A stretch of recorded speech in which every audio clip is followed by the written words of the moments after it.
Offer തട്ടിപ്പിൽ കേസെടുത്ത് enforcement directorate പ്രാഥമിക അന്വേഷണത്തിന് പിന്നാലെയാണ് ECIR രജിസ്റ്റർ ചെയ്തത്. കേസിൽ പ്രതി അനന്തുകൃഷ്ണന്റെ ജാമ്യാപേക്ഷ മൂവാറ്റുപുഴ മജിസ്ട്രേറ്റ് കോടതി തള്ളി.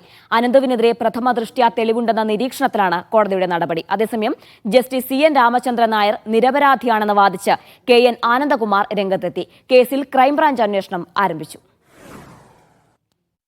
എൻഫോഴ്സ്മെന്റ് ഡയറക്ടറേറ്റിന്റെ കൊച്ചി യൂണിറ്റാണ് കേസ് രജിസ്റ്റർ ചെയ്തത്. കേസിൽ കൂടുതൽ നടപടികളിലേക്ക് ഉടൻ നീങ്ങാനാണ് EDയുടെ തീരുമാനം.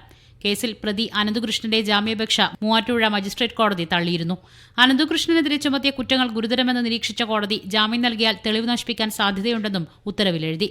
പ്രതി ഒളിവിൽ പോകാനുള്ള സാധ്യത തള്ളിക്കളയാനാവില്ല. തട്ടിപ്പിന്റെ വ്യാപ്തി കോടതിക്ക് പരിഗണിക്കേണ്ടതുണ്ടെന്നും ഉത്തരവിലുണ്ട്.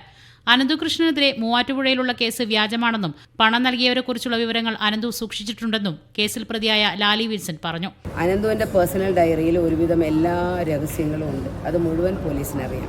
ആരുടെ കയ്യിൽ നിന്ന് പണം വാങ്ങിയിട്ടുണ്ടെങ്കിലും ആർക്ക് വാഹനം കൊടുത്തിട്ടുണ്ടെങ്കിലും ലീഗൽ ഒബ്ലിഗേഷനോടെ കിട്ടിയ പണത്തിനും കിട്ടിയ വാഹനത്തിനും രേഖകൾ നോട്ടറൈസ്ഡ് എഗ്രിമെന്റുകളോടെയാണ് കൊടുത്തിട്ടുള്ളത്. കേരള ഗ്രാമനിർമ്മാണ സെക്രട്ടറിയുടെ പരാതിയിൽ അനന്തുകൃഷ്ണൻ, സായ് ട്രസ്റ്റ് ചെയർമാൻ ആനന്ദകുമാർ എന്നിവർക്കെതിരെ കോഴിക്കോട് ഫറൂഖ് പോലീസും കേസെടുത്തു.